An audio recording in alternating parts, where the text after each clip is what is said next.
Welcome to this episode of Wanderlust Solo Women Travel Unscripted. Real women, real stories, real journeys, and no filter. Join Gina, your host, to share the experiences and stories of solo female travelers and advocates from all over the world, with a mission to empower women of all ages, backgrounds, and life stages to embrace solo female travel with confidence and enthusiasm, while being authentic and real, unscripted.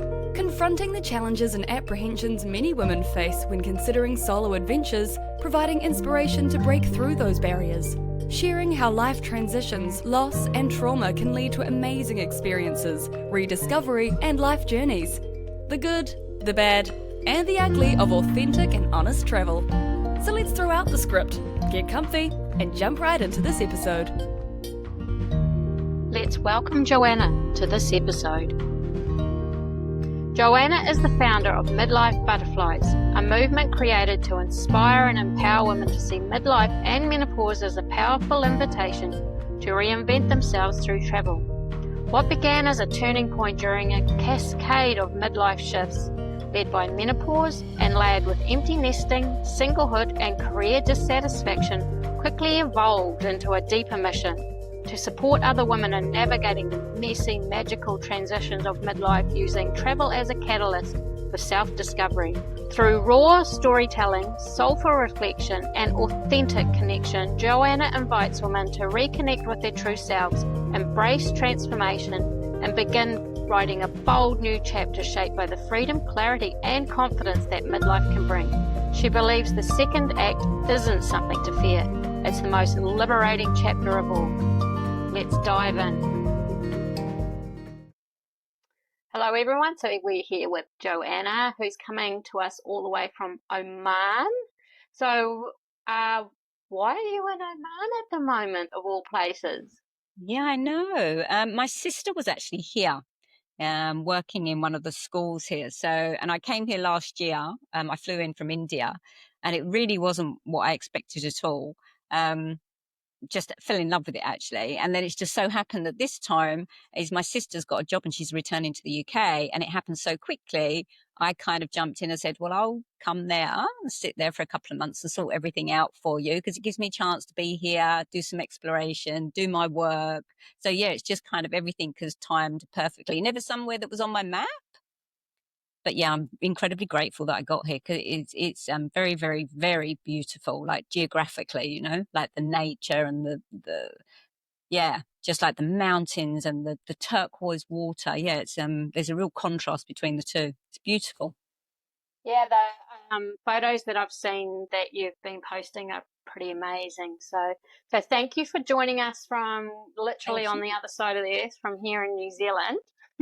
So I like to start each episode with our pass the parcel question. So my question for you from our last guest is, what skill have you learned through adventuring that you use in your everyday life? Right. Yeah, I had I think it's twofold really. It's confidence in myself and trust, which is something that I thought I had, because I traveled extensively during my 20s and I trusted myself. And I think I lost it through my 40s and with the menopause, and all of those other big midlife shifts that happen in that space. And when I went off on this journey, I don't know if I knew that I was kind of lacking in that space. I knew that I wasn't making the right decisions, and I knew that I was always seeking advice from everyone. And I'd completely lost faith in myself and trust in myself to listen to me. So through traveling and going back traveling again, it's kind of rebuilt that confidence in myself, to trust myself, to be able to sit in space and be quiet and make decisions. It kind of gave me back that trust in me and the decisions that I make moving forward, and also to put in boundaries and trust when I realize that something's not working. So yeah, I mean, that's probably the biggest skill that it's brought back into me, that has made a huge difference and kind of put me back into this new phase and this new chapter that I've started. 100%. And I think that's a really good segue actually into how this whole midlife butterfly and how your personal journey came about. So do you mind sharing a bit about your backstory and how you know, through pain and disruption, you know, with our previous chats, you know, we were talking how that can actually be a catalyst and actually brings on change, even though at the time it's traumatic and, you know, and it's not good at the time, but these things, you know, they do push for change. So that's something that happened for you, wasn't it? Yeah, I think there was a lot of things happening during my 40s. I emigrated to Australia, and within 18 months, I was single. So I became a single mum. I took on like kind of managerial roles at work. Um, and my son and then as I moved through my 40s, and then the menopause hit. A bit like a tidal wave, really. No understanding of what it was. I had this kind of mantra that was, I'm not doing it. I'm not doing menopause. Like, because I didn't know anything about it. Like, you know, we weren't taught anything. I wasn't taught anything about it. It was something that was shameful, actually. I kind of felt embarrassed to even think about the fact that I was going into menopause, because there was all of these societal ideas around what it is and what it means for you. You know, your loss of fertility, getting old, you know, you're not youthful anymore. So maybe you've got no value anymore. You know, there was all of these things inside of me. So there was this huge, massive shift going on. And, you know, my son was about to leave home. So I was facing the emptiness. COVID had turned everybody's life upside down. And I already had this feeling of restlessness, you know, that I just wasn't who I was. I didn't even know who I was. I kind of lost myself through like menopause and everything else that was going on. And then I had an incident that led to PTSD. And I think when we talk about disruption, on top of everything else that was happening, like kind of physically and emotionally, I then had this mental disruption as well, you know, which kind of really impacted on me. I've never experienced anything like that. I mean, I had social anxiety with menopause, which I'd never experienced before, but I'd never had something like that, you know, where I couldn't control. I'd have bouts of anxiety, massive waves of anxiety that I couldn't control. I couldn't drive past the place where the incident had happened. I couldn't look at the building. And I sat for this period before I left home in self-reflection, I guess, and solitude, really trying to kind of work out what was going on and how do I deal with this, and lots of walking and really looking inward and to my diet. And I'd traveled a lot when I was younger, and traveling's always been my safe space, somewhere that I step into. And I guess on reflection, what I've realized, traveling's always been that place in which I go inward. And that's kind of what started this journey, was that I knew that I needed that space, I needed that solitude, and I needed to go inward. And a couple of months before I left, I had this idea of the midlife butterfly. I was just like, yeah, that's it. I'm coming out of my cocoon. I'm going to spread my wings. I'm going to grow, and I'm going to, you know, change, and I'm going to, you know, bring myself back to who I was, and I'm going to soar. And that's kind of like what's happened. I didn't know where the journey was going to take me. That's what's been the most beautiful thing about it, actually. You know, and I've got this video that I haven't shared yet, and I'm waiting for the point at which I want to share it. But I have this video where I'm sitting in my home on that last night, and there is nothing around me. I've just my bed and my backpack.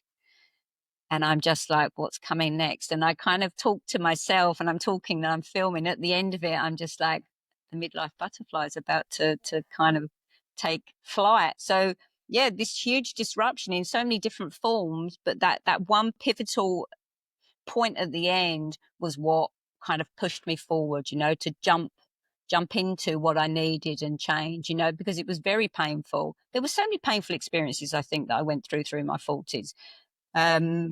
You know, but yeah, that was that key point, and that was what I did. I packed everything up and said, that's it, I'm off. I'm going to go and take time to myself. I'm going to sit out by myself, and I'm going to really go inward and seek who I am, find who I am again, because I think you lose that because you have so many expectations within society, and as a mum, or, you know, in your workplace, you know, in a relationship.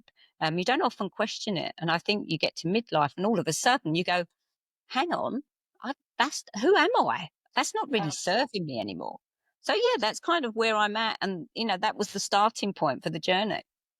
And I think I think every woman, over 30 will be able to relate to that. I mean, menopause has been fairly kind to me, but in saying that, I've really had to be my own advocate when it comes to the medical system. And I think there's a lot more knowledge, especially just over the last couple of years regarding perimenopause and menopause, which people didn't even know what perimenopause was, for starters. And that can start affecting women very early on, and you think you're going a bit crazy. You do. I mean, I'm like a teacher by trade.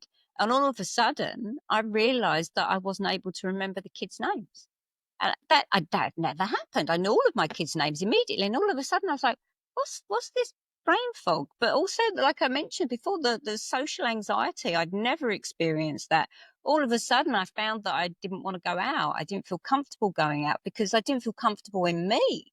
Didn't feel comfortable in my body, didn't feel comfortable in this change. Everything starts to change. My skin started to change. My body shape started to change. And I had a lot of health issues start to arise. I'd never experienced really, luckily, any major health issues. And all of a sudden I started to have different types of things that I needed to go and have addressed. So, going to the doctors. I'd never been to the doctors so much. It was like I felt like I was, sitting in that waiting room, regularly. Go, again.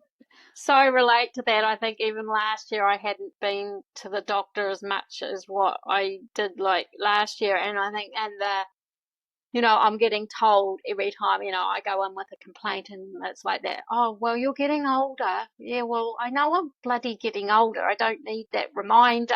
Thanks. What can I do about it? Exactly, and that's what you said about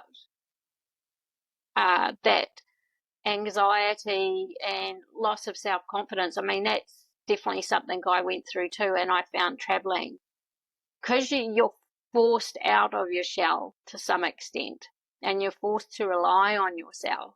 Absolutely. And then, of course, you realize just how capable you are. And also, people, I found, take you on face value. So you end up building new relationships with people that you connect and meet with on your travels, and that also helps to rebuild your confidence. That's right. You're able to step outside of yourself, aren't you? You step out of that's the beauty of travel, I think, for me. That's always been the beauty of travel, that you're able to leave behind who you are in that space, in that reality, and the roles and responsibilities you have. And when you travel, you have a bit of a blank canvas. You are who you are, but you have a blank canvas in which to connect to other people, to observe other people. And that's the real gift of it, because you learn so much about yourself and you learn so much about others. And I think, that one of the interesting things with travel, like you said, people, the way that other people view you when you go off and travel, especially as a woman solo traveling. I often have had that comment of, oh, you're so brave, or you're so courageous. And I've never really understood that. And I guess that's the whole crux of it, is when you step into that space, you jump into your fears. I had a few crazy incidents last year when I traveled, like cutting my foot open and there was blood everywhere, and I had to look at the cut. I nearly fainted, but I managed to kind of hold it together. And I had to get myself a rickshaw, and I had to get someone to take me to the hospital, and then I had to like kind of maneuver and then lay on the bed all by myself. You're in another country, another health system, and I had to kind of dig deep and go, you're okay, you got it, you're here. Needle in the foot. I think there were 2 or 3 needles in the foot, and I was like, okay, it's okay, it's all good. So you do get through it. And then crazy incidents. I landed in the wrong airport. Never done that in my life. I landed in the wrong airport. That was one of I got down. I said to the guy, I can't find my flight on the board. And he was like, you might be in the wrong airport. And I was like, and then cue a crazy 2-hour journey, fast taxi ride across. It was in the UAE, actually, getting Oh from one my of the God. airports there to the other.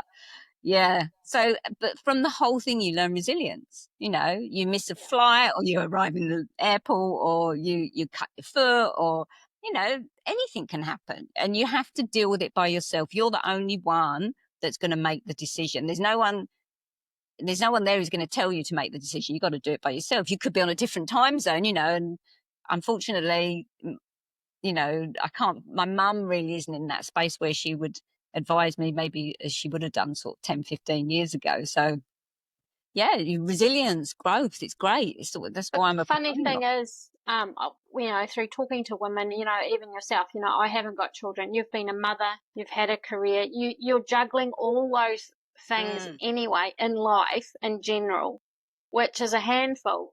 And then we start to doubt ourselves when it comes to like something like travel, when you're a very capable, dealing with if your child had cut their foot open in those situations. So it's that, reminding ourselves of our confidence, because we mm. are capable, and we forget that we have all these skills, and it's just transferring those skills into a different set of, for travel. Yeah.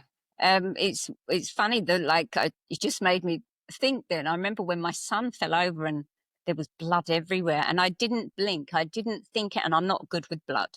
Um, but then when it came to myself, it was like, oh, I couldn't deal with it. So yeah, it's interesting the separation of how when you have to deal with this little person, you can deal with it. You kind of like the shutters come down, you go into Mum mode mode. mum mode. Whereas for myself, it was a bit like, oh, this is making me feel ill, but I've got to do it. I've got to do it.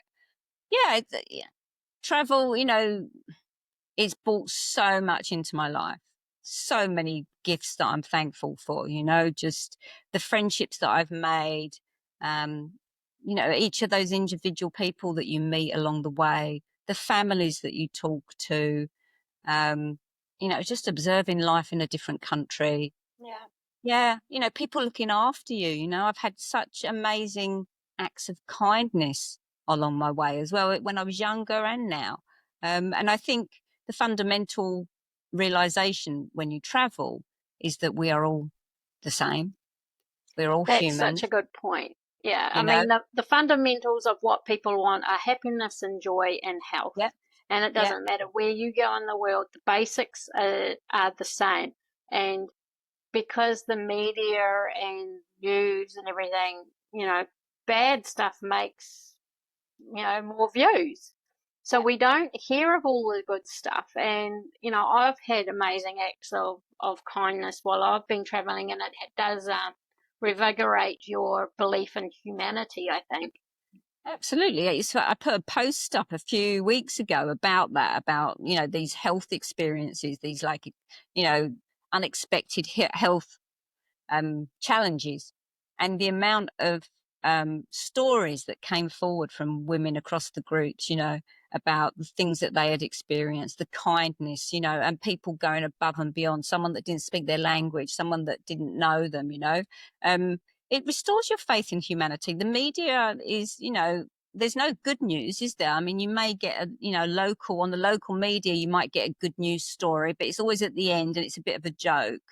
So the legacy media doesn't make us feel safe, so we live in fear. And when you step out of that bubble and you go to another country and you experience a different culture, you realize, like we just said, everyone is the same. Everyone's just looking for connection. They're looking to live a good life, have enough to eat, things that we take for granted.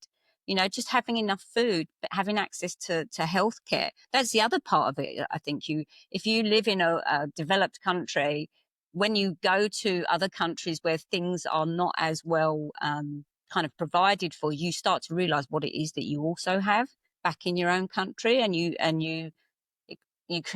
develop a real sense of gratitude that you can live in safety, that you are able to access education if you need it, that you are able to get healthcare if you need it. I mean, we complain about our healthcare systems, but we have one. It's there. There is a safety net. So yeah, it's just another part of that.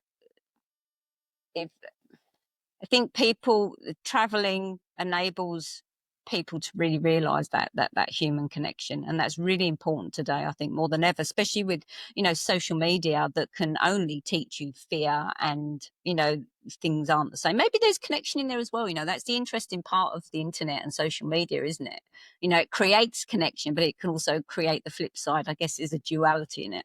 Yeah, like I like to think we're more connected now than ever before, yet we're the most disconnected. We've become very atomized, haven't we?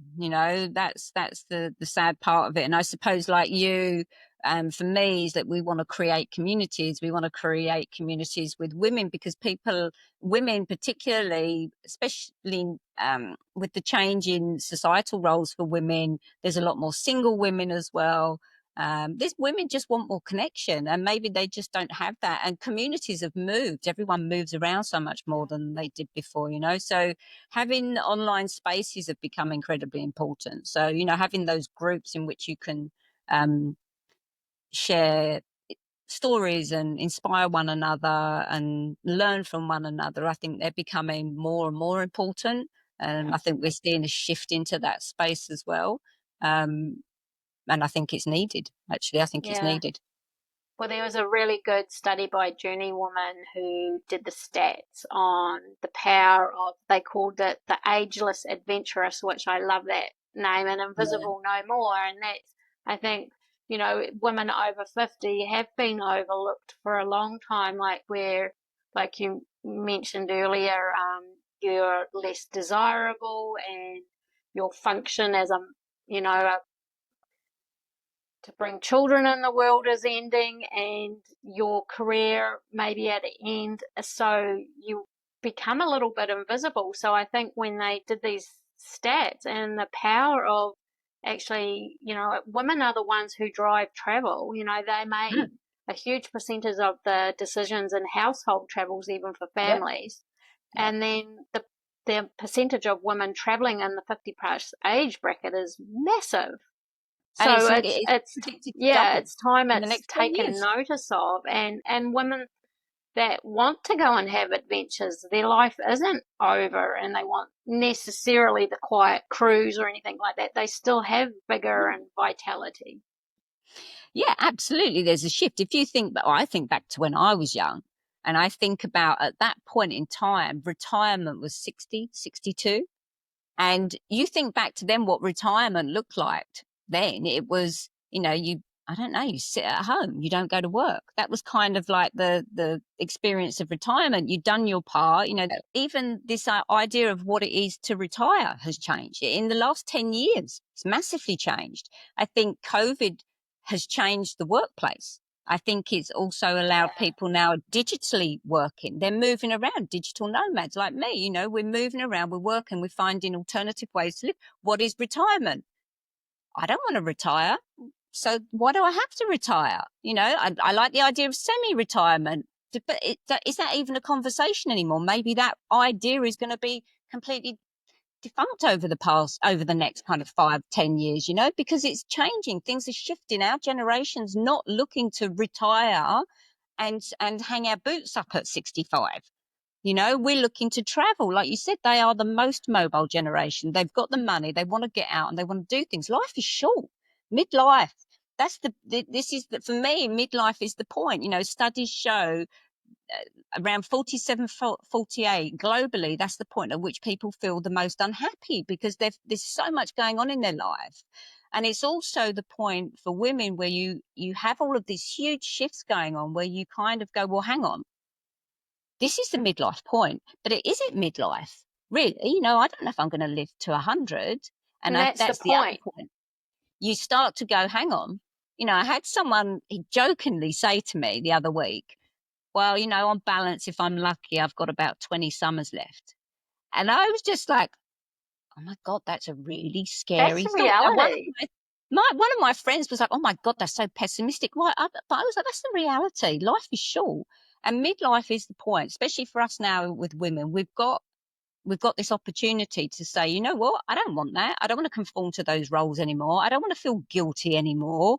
I want to live for me, and I want to live for now what I want. And travel is that's the key, I think, is travel gives you that space to kind of step out and say, what do I want then? Who am I and what do I want and what do I want moving forward? I want to create a new chapter. That's not really serving me anymore. And that's not everyone, but everything is shifting. We're in this real shift. The industrial era is changing. The technological era is kind of now moving into this AI and movement. We move around like we couldn't before. We can communicate like we couldn't before, and we're working in ways that we didn't before. So I'm interested and I'm excited. And that's why for me, the midlife is a huge point for women where you really should be excited. It's not a crisis. It's the opportunity. It's the opportunity to say, I'm going to change this and I want something new. And this is what I want to do. So yeah, retirement, that's not for me, I don't think. And I think that's the whole, you touched on it. There is no guarantee. There is no guarantee. One, okay, even if you get to retirement, that you're going to have your health. Yes. So it's, and I sort of want to do another episode on this because it's like, even us talking now, it's like, we're talking about the power of travel and how it can be so positive. But people need to be able to have the tools to go, okay, well, how do I go from this space that I'm in and stuck in to that space of where I can have these, transformative and purposeful adventures. And that's a scary period, even for when I did it. I, very similar to you, I sold up and bought a one-way ticket, and I didn't look back, and it was the best thing I did, but it's scary. It's not, and then you have, as women, we have responsibilities in some form, whether they're children, our parents as they're getting older. That's another thing to consider as we get older. We become caregivers for our parents as well. Yeah. So it's now or never. Yeah, and that was interesting you touch on that, because I've also got that going on in the background, which is kind of where I'm in Europe, because I immigrated to Australia about 12 years ago, and it's just kind of, divine, I don't know, serendipity, I don't know, that I kind of have stepped into this space at exactly a point when my parents really needed me to be around. So at the moment, I'm kind of bouncing around between countries and places, and visiting friends, and then staying with my family, and looking after my mum and dad. My mum's health is, I don't like to talk about it too much, but my mum's health is deteriorating, and that brings so many different emotions with it, so many different emotions that come up in that space. But it also really makes you face your mortality as well. Those things that we've talked about. People don't like to talk about it, but I'm accepting of it, and that's why I'm kind of like, I want to do what I can now while my body moves, while I'm healthy to do what I can do, and I can move around. So yeah, there's lots of different things that sometimes it comes earlier and sometimes it comes later, but that caregiving role is definitely something I'm in at the moment. And luckily I have my sister who's just returned to the UK, so we're able to kind of share that space. But you just touched on there that idea of how, for women who are thinking, how do I get from where I'm at to where you're at? And I'm not a finished product. I'm sure you wouldn't say you're a finished product. I don't think I'll ever be a finished product. I don't think there's any such thing. I think you are constantly in a process of transformation and change. And, if you seek it, and that's really stepping into your fears. And that's kind of where I'm at the moment, because I started the journey. I just needed to change. I needed to step out of where I was, and I needed to find that trust and faith and confidence within myself, and have all of those amazing experiences, so many amazing experiences in the last kind of year, really. And where I'm at now is that I'm sitting in a spot of kind of self-reflection, and I'm doing a lot of research around it. And, and that's what I want to share with women. I want to share and create a space where we can step into, we can inspire one another, empower one another, and give them resources to say, well, okay, this is where you're at. You're at this stage now where you're questioning and you're thinking, is travel for me? Is that what I can do? Because I'm really not happy. And I want to help women in that space to move from there to kind of work through where they are in their value systems, change their mindset, make them realize that travel is such a transformative tool, that you can step into that space and you can learn so much in that journey that you go on, but you need to set it with intention and purpose. It's, 100%. it's not the book a package deal and go and lay around the pool, because that's not what you're seeking. If you're in this space now and you want change, is really going with an intention and in purpose to change. And it's an ongoing process. So you'll go from the awareness to this stage where you go through like a transformation, and you travel, and then you'll come home and you'll start to reintegrate that and repurpose your life and shape your new chapter moving forward. So I'm really excited because I've kind of gone through it, but I'm still in it.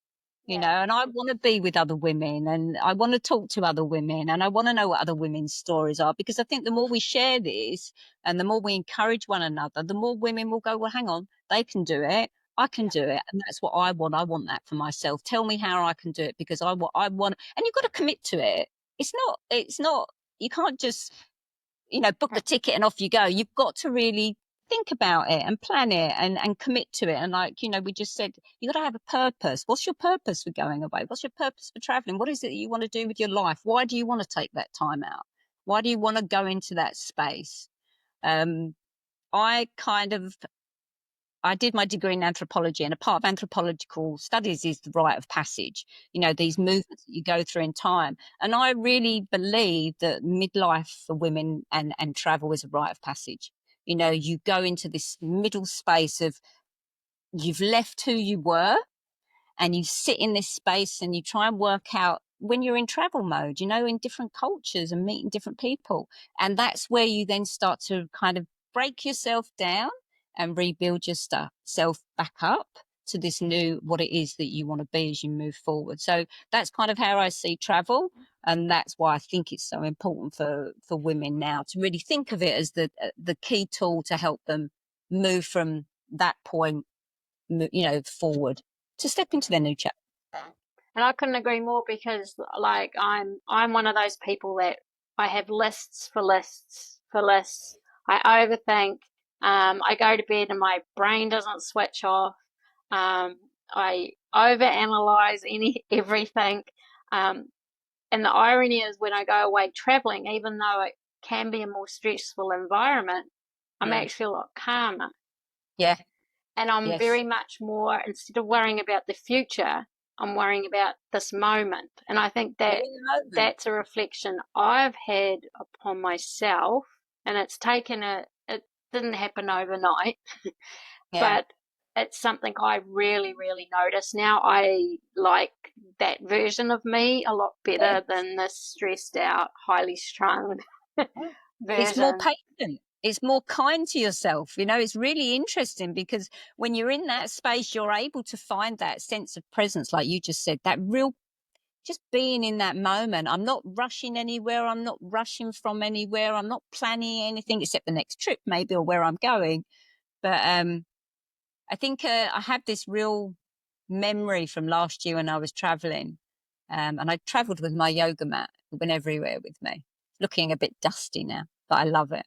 And I was in this little place on an island in Japan. And I took my yoga mat and I thought, you know what, I'm going to go and lay under the cherry blossom. It was Sakura. And I went to this little park in this little village that had these really old onsens and these hot baths everywhere that you could just sit in the middle of the street and put your feet in the onsen. But I did this yoga under the cherry blossoms, and I was in no rush. I didn't have to rush there for any time. Wasn't rushing off anywhere. And I did this, my practice, and I come out of it. And there's actually a video when I come out of it. And when I watch it, I cry when I watch this video back, because I can see the sheer sense of joy that I had in that moment, just in that pure moment of peace and calm and beauty, in nature. And I think nature's another big part of it as well. Absolutely, when you travel. So it's those moments that really come with travel, finding presence and being in the moment. Like you say, it's such a busy life. I laughed when you said about notes of paper. If I could show you where I'm sitting now, you'd have a good laugh, because there is paper on the wall, there's Post-it notes, there's paper on the desk. My mind is busy again, what you see behind the scenes is a totally different story. Yeah, I know. exactly. And that's the other thing, and it's a bit the same as social media. You might present, this calm and, it's a bit like the metaphor for a duck, on the water. They're just gliding along, but they're going like crazy underneath. And sometimes travel's like that. You have joyous moments like that, but it doesn't mean there hasn't been struggles or complications to get there, but they're also part of the journey. Yeah. Yeah. When you go on that journey, when you take yourself out and you go traveling and you commit to that process for yourself, those are the things you're going to encounter, and that is a part of the journey, is being resilient. You will find yourself in situations that you didn't plan for, that you could never even envisage. Like you in you know Heathrow the other day. yes, like exactly. I didn't know that how could you know that was going to happen? All of a sudden I didn't know whether I was going to be flying or not, and I hadn't really ever faced that. That was quite an interesting experience for me, because it brought up this kind of like fear, but also you realize you're not in control. I mean, how much are you in control of your life anyway? It's kind of like, you have this micro amount of control, really. And that I kind of just had to sit with it and wait. It was like, okay, well, I can't control it. Whatever happens, it's going to be okay. And I think you learn that. That's another part of it. Everything is always okay in the end.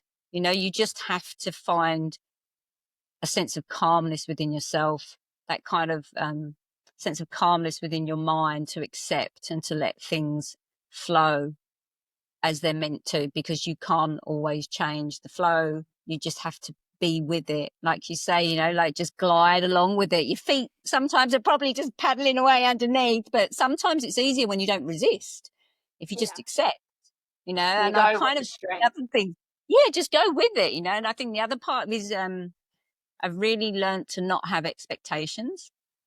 That's been a big learning curve. That's Not one of to my have. sayings: travel with no expectations and then you're never disappointed. That's right. And that can be applied to anything in life, but particularly within travel, because, you could have this. How many times have you turned up somewhere thinking it's going to be like this amazing space and it's beautiful and it's this and you're going to get that, and you get there and you go, that's not quite what I was expecting. But then often you'll still enjoy yourself because you kind of get used to the new surroundings. But it's the expectation what gives you that initial sense of disappointment, when really you should, if you come in without that, you're going to accept it as what it is and then enjoy the experience. So yeah, that's been a big thing, for a big shift in the last few years, is not expecting or expectations of anything or people. Yeah, exactly. And I think one thing you touched on is about making that commitment. And I think that's really, really important, because you've got to be 100% sure in yourself this is what you want to do. And it will fall into place when it's right. I think that's the other thing. Like, it's not something that's going to be forced. When the time is right, it will reveal itself to you. Yeah. Yeah. But you do have to commit 110%. Yeah. Because there will be obstacles, there will be people telling you not to go or not to do it, and you've just got to just have blinkers on and just commit. Yeah, people thinking you're crazy. Like, what are you doing? You've got a great job. You've got a beautiful home. What are you doing?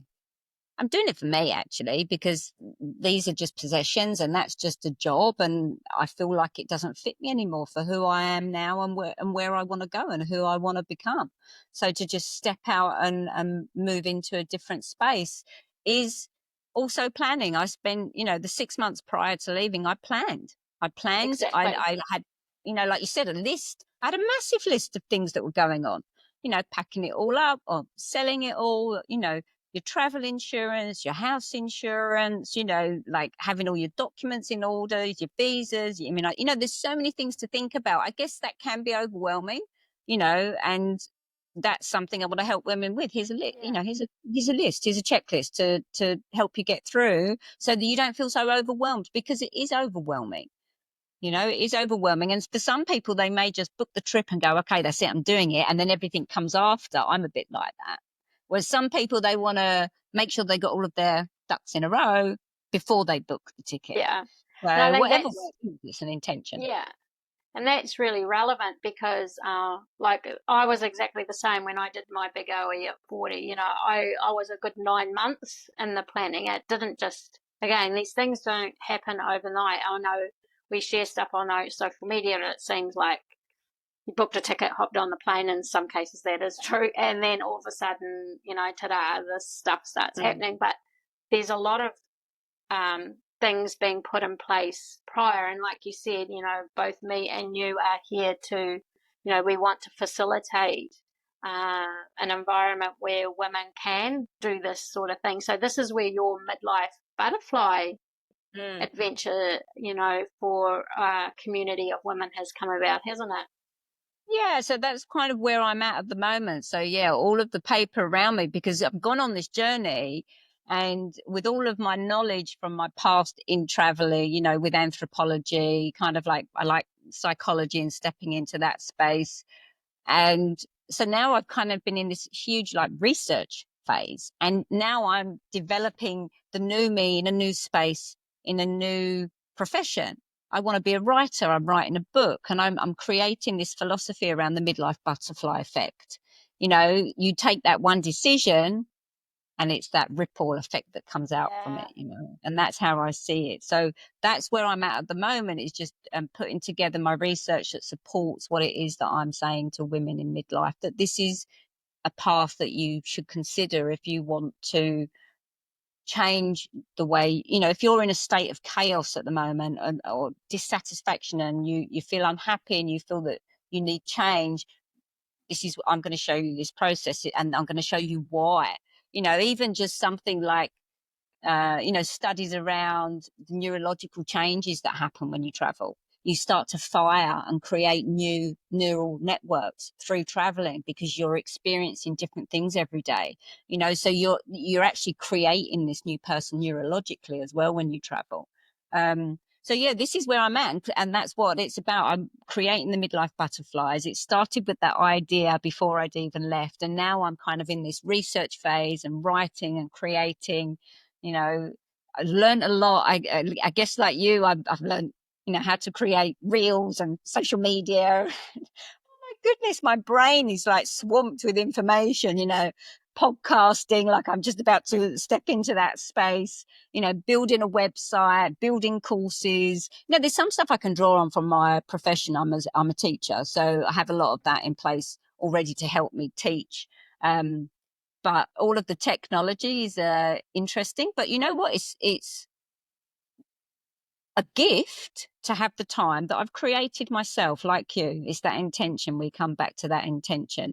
But it's such a beautiful experience to be able to start creating something new. You know, especially at this point in life. I could have carried on with my job, and I can go back to my job, and maybe I will. And I'm not going to feel bad about that if I do. But I am 100% set on this new path. I want a new life. I want a new experience, and I'm going to create it. No one else is going to create it for me. And this comes from the skills of traveling. You know, I trust myself now, and I believe in myself. You know, I thought I did before, but I don't think I did. I think I was just on autopilot. I think you find Yeah. yourself in autopilot. So yeah, I mean, that midlife butterfly effect, that's what I'm writing. That's what the research is. And from that, I want to create, you know, my community and the platform, and then I want to help women. It's not so much about one-on-one coaching, but, you know, I kind of find and feel like I want it to be women sharing their stories, supporting one another. And then, you know, I want to be able to offer courses to help women go from that first point of where they're at, that kind of awareness if they want change, to then kind of like step them through and keep supporting them as well, and growing that community in that space. Because, and I want to gather women's stories. I love hearing women's stories. You know, what is Yeah, it that you've done, exactly. and why, and what happened to you, exactly why you started your podcast. Like, you Yeah. know, and I love podcasts. I listen to so many podcasts, but yeah, listening women's stories and connecting with women in this stage in our life is so inspiring. So many women I'm meeting at the moment in all places in the world, and what they're doing at this point in their life, it's yeah, it's empowering, because this is where I'm at. You empower yourself and you become inspired and empowered by others. Yeah. And that's, you know, I've been meeting, you know, over the last few years with my retreats and with my tours, and online community, and I'm so inspired. This is, one reason the podcast was born, and even just the conversations I've had recently.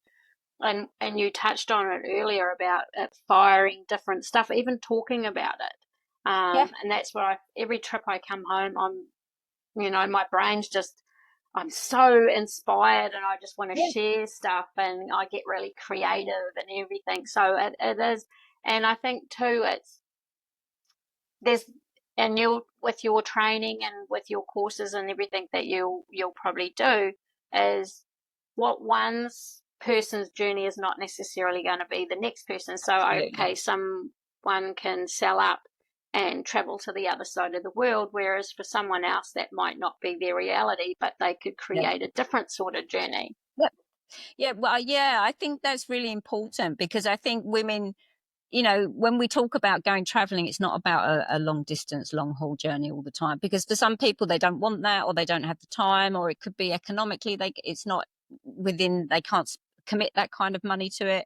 And I believe in having those kinds of experiences, can be near or far, but it's finding time. I think time is the major kind of like component through it all, is finding time where you can have, time out, take that liminal space where you step into. And I did do that before I actually went on these long trips. I started to go on, I'd go away and stay in a lodge somewhere in a forest on my own for 2 nights or a night. And then I would walk in the forest by myself. Now, I'd never done that. Terrified, really, snakes and, everything in Australia that you've got hanging around. And I'd never done that. Just being out in nature on my own. I didn't grow up in the nature.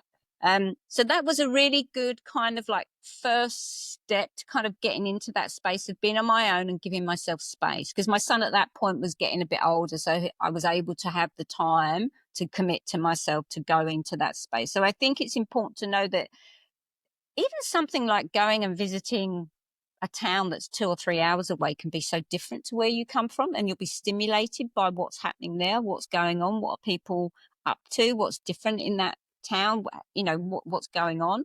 So I don't think it has to be far. It can be near as well. It can be a short experience, be a long experience, but it all comes back to that intention and purpose. There's also there's some conversations I've noticed around whether you solo travel, which is quite interesting for me as well. And if you go on a group tour or something like that, there's not as much, it's not the real travel. And I don't think that's uplifting or supporting, actually, supportive of women. I think if you travel and you do it solo, brilliant. You're going to go on your own journey. You're going to hold space for yourself. Yeah, you're going to learn heaps about yourself. But conversely, for a woman who goes to a group tour as a solo woman, she's still taking herself into a vulnerable space, but she's going to have a community with which to share and grow, inspire her. And it's like a kind of like, it's a training wheels experience. Maybe they won't ever solo travel, but it's important, and you would know because you're doing your retreats. And that's how I took myself off to Egypt. I'd gone on small holidays.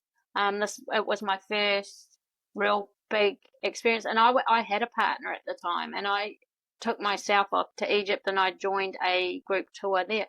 I was 100% solo. I hopped on that plane. I got there. I got in that bloody crazy taxi in Cairo, and I get the nervous giggles too when I'm scared, because it was just manic. Because I come from a town of like 7,000 people to Cairo with 22 million or whatever it is. And then and I joined a group of people that I did not know in an environment I wasn't familiar with. So it is still 100% solo travel. That's right. It's that whole adage, you don't have to be alone to solo travel. No, absolutely. It's great training wheels. It is because it gives you the experience of doing it by yourself, yet you feel supported, and it gives you the confidence to then either do it by yourself if you choose to, or to go back and do another retreat or another group tour. Yeah, I'm not one for group tours, but I have done a couple more in the last few years, and I I've enjoyed them. I've enjoyed being with the women. I did a retreat last year in Sri Lanka, and it was phenomenal. I made some incredible friendships in that space. It was in the middle of Sri Lanka, completely cut off, no social media. We were doing yoga every morning and every evening. There was Ayurvedic medicine and massages as a part of it, an incredible homegrown, natural, vegan, like vegetarian food. And I came out of there shining, but I came out with all of these friendships as well, and information and more knowledge, and empowered to know that I can keep on going and keep on growing and keep on changing. So I think retreats are an incredibly valuable space. And I think there's definitely growth in that area for women, because they're realizing, I don't want to go solo traveling. It's not for me yet, maybe in the future, but I actually really want to go and go into a quiet space and be kind of held by a group and a community in that space, and be introduced and open to different types of practices that I've not touched on before. For some women, I often think that yoga is something that we all do, and I forget that it's not. And for some women, they go, "Oh, I'm not going to do that." But actually, yoga can be so gentle, and really, it's incredibly important for just a space of quietness and reflection, and just moving your body is important. And I think we spoke about that before as well, that on some of your retreats, you've had women that have never experienced a certain thing before. I think you talked about the sound healing, wasn't it? Yeah. And I think it's just providing a safe space to try stuff, Yeah. and that's what I try to facilitate. Like, I won't do a whole yoga retreat, but I'll have a day. And it's just so they can come along and go, like, I've had ladies come along to the sound baths, and not knowing or done one before, and are totally mesmerized by it, and then that's in their practice. So it's doesn't have to be all woo woo or anything like that either. And it's just giving, I think the whole thing is about just giving a safe space to try new things. Yeah, and I think that it comes back to everything we talk about with travel, isn't it? It's about stepping into the unknown and seeing what the experience is like, and knowing that you're going to be okay, whether it's something you like or dislike, or it feels uncomfortable or it feels comfortable. Whatever way it is, there's going to be growth from it. And that's really what you want. You want to be able to kind of grow and learn something new about yourself within a different space. Yeah, the sound healing's phenomenal. I remember I did that at the end of a meditation once at the Buddhist center. The energy that comes with that sound is incredible. Yeah. And that's scientifically proven too. So it is a powerful thing. So I'm really excited where your journey is going to take you, and obviously take other women. So I'll be sharing Joanna's or her contact details with the details in the podcast. And I just like to end episodes with a little fun quick fire round. I haven't actually got my list in front of me, so I'm going to make these up on the fly. So do forgive me. Okay, I'll have to. My responses will also be quite instinctive and intuitive then. So, what would be your favourite road trip song? Oh, that's such a good question. It would be. It has to be Nina Simone, "Feeling Good." Oh, so powerful. It's so powerful. And that one was really in place before I left and went traveling. And that one became really a powerful song, and I put that song on, and that's it. I am that woman. I'm feeling good. I'm making the right decisions for myself, and I am that midlife butterfly. Yeah. What is the most annoying thing that happens to you while you're flying, like actually on the airplane? That real bugbear. Oh, that's a really interesting one. I don't know, actually. Sitting on the aeroplanes, what's the... Oh, actually... People reclining their seats, not letting that you one's know. one. But I tell you what I experienced last year was being on a certain air carrier, and if there was no one sitting in the seats next to me, I wasn't allowed to use them. Yeah, and if I wanted to use the seat and put my legs across it, I'd have to pay for it. Yeah, outrageous. That one really, really annoyed me because I thought that's crazy. That's just like, why would you have that as a policy? And being That's told to move. economy traveller's gold when you get a seat next to you. And I did just get it on Oman Air when I was flying back. God bless Oman Air. They're a really good airline, actually. The flight from London, after waiting, that was my gift after not knowing whether I would fly or not. I got onto the aeroplane and there was no one next to me. And I nervously waited until the doors closed. And I was like, that's it. And I laid down and slept for the whole journey. It was an absolute beautiful experience. I'll just give you two more. So if you only could have three things in your carry-on bag, your little bag, what would they be? Sunscreen, yoga mat, swimmers. Take you to the beach. Yeah, I like being near the beach. And here's a little fun one. What is your favourite curse word? Oh, You're allowed to swear here too. oh, bugger. I love bugger. Oh, That bloody. is That was such my a mum. Kiwi one too. Bugger, yeah, and an Aussie one as well, eh? Like, bugger. Yeah, no, that's probably one of my favourite ones. Bugger, yeah. Oh, well, we'll wind up there with her favourite curse word being bugger. And I just want to thank you so much. And I'm really excited to see where your journey goes with Midlife Butterflies. I'm sure it's going to be amazing. And I'll be following keenly and I will be staying in touch with you. So thank you Yes. again, coming to Thank us all the you. way from the other side of the world in Oman. And I really appreciate your time. And yeah, it's been awesome having you here. Yeah, thank you. I really appreciate you inviting me on and giving me this opportunity to talk about my journey and share it with other women. Thank you. Not a worry. Thanks. I hope you enjoyed that episode with Joanna. So stay tuned and remember, it's never too late to unleash your wanderlust. Thanks for listening. Please share the love by liking, commenting, or subscribing, or join us in our Facebook community.